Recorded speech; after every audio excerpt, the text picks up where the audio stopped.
কোনো এক শুভাকাঙ্ক্ষী আমাকে কমেন্টস করছেন। আলহামদুলিল্লাহ, আল্লাহর কাছে হাজার শুকরিয়া। সবাই এখন সচেতন, বিশেষ করে এই বিষয়ে সংসার জীবনে কিভাবে সুখী হওয়া যায়। দেশের এবং প্রবাসের ভাই বোনদের প্রতি সালাম। আসসালামু আলাইকুম। আমি প্রভাষক ডাক্তার রিক্তা পারভিন, হোমিওপ্যাথি এবং আয়ুর্বেদিক চিকিৎসক।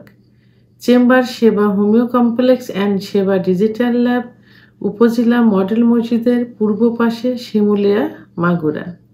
সংসার জীবনে সুখী হতে যে স্বামী স্ত্রীর সম্পর্কটা যে মধুর সম্পর্ক, এটা অনেকেই এখন বুঝে গেছে। তো আজকে যে কমেন্টসটা করছে ভক্ত, খুব সুন্দর একটা কমেন্টস করছেন। সেটা হলো, আসসালামু আলাইকুম, কেমন আছেন ম্যাম? আমি কিছুদিন পরে বিয়ে করতেছি।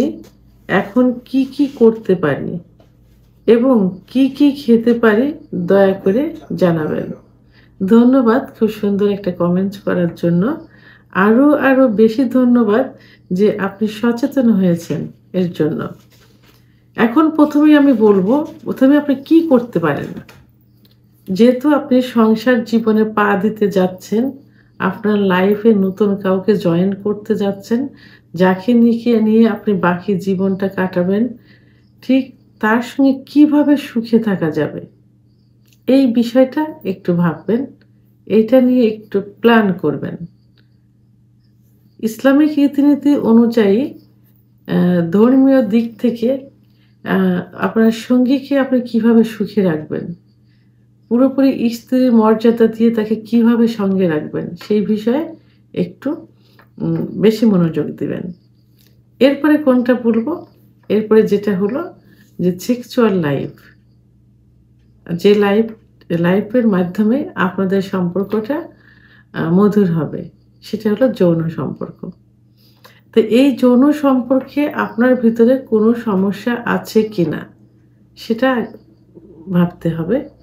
আপনি যদি মাস্টারবেশনে অভ্যস্ত হয়ে থাকেন, সমকামিতায় অভ্যস্ত হয়ে থাকেন, বিছানায় ঘর্ষণ দিয়ে বীর্যপাত করে থাকেন, আপনার যদি অতিরিক্ত স্বপ্নদোষ হয়, বিশেষ করে আপনি যদি পর্নোগ্রাফি দেখে থাকেন, গার্লফ্রেন্ডদের নিয়ে ভাবতে থাকেন, সেক্সুয়াল বিষয় নিয়ে ভাবতে থাকেন এবং অতিরিক্ত বাইরে যৌন মিলন করে থাকেন, সেদিক থেকে সরে আসতে হবে। আপনাকে এগুলো পুরোপুরি বাদ দিতে হবে। যদি আপনি না পারেন এটা, তো সেক্ষেত্রে অবশ্যই আপনাকে একজন অভিজ্ঞ সম্পন্ন রেজিস্টারকৃত হোমিওপ্যাথি ডাক্তারের শরণাপন্ন হতে হবে। কারণ একমাত্র হোমিওপ্যাথি চিকিৎসার মাধ্যমেই কিন্তু এই নেশার থেকে দূরে সরে আসা সম্ভব।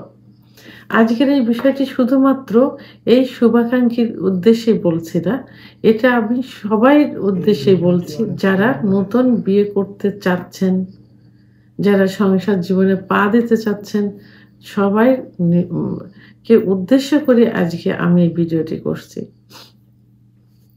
তো এখন যারা নিজেকে একটু ভয় পাচ্ছেন যে আমি বিয়ে করলে স্ত্রীকে সুখ দিতে পারবো কিনা, নিজে স্যাটিসফাই হব কিনা স্বামী স্ত্রীর সম্পর্কের মধ্যে, তাদের অবশ্যই একজন ডাক্তারের শরণাপন্ন হবেন।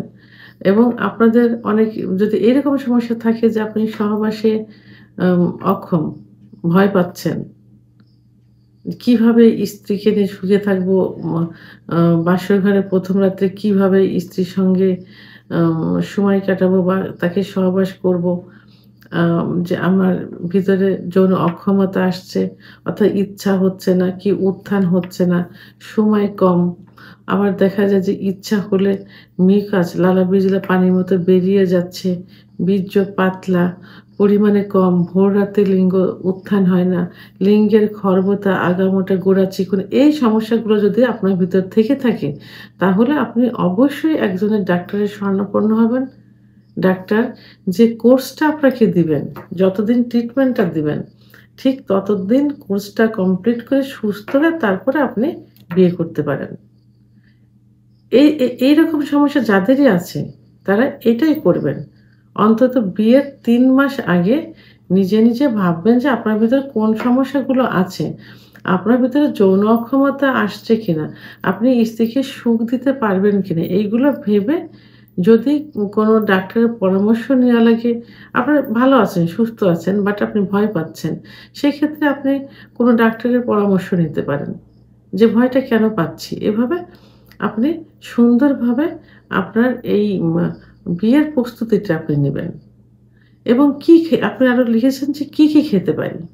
এক্ষেত্রে ১ম এই আপনাকে বলব নিজেকে দেখতে যাতে রোমান্টিক লাগে সেজন্য নিজেকে একটু পরিপাটি রাখতে হবে। পরিষ্কার-পরিচ্ছন্ন, একটু ত্বকের পরিচর্যা করা, তরল জাতীয় খাবার, ফলমূল খাবার এগুলো খেয়ে যাবেন।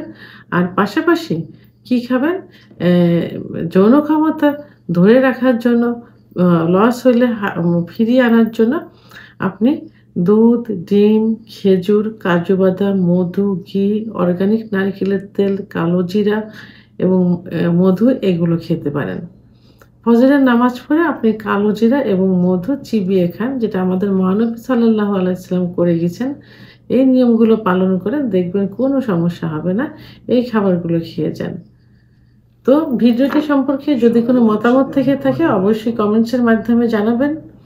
আর ভিডিওটি ভালো লাগলে লাইক, কমেন্ট, সাবস্ক্রাইব করে আমার সঙ্গে থাকুন। আল্লাহ হাফেজ।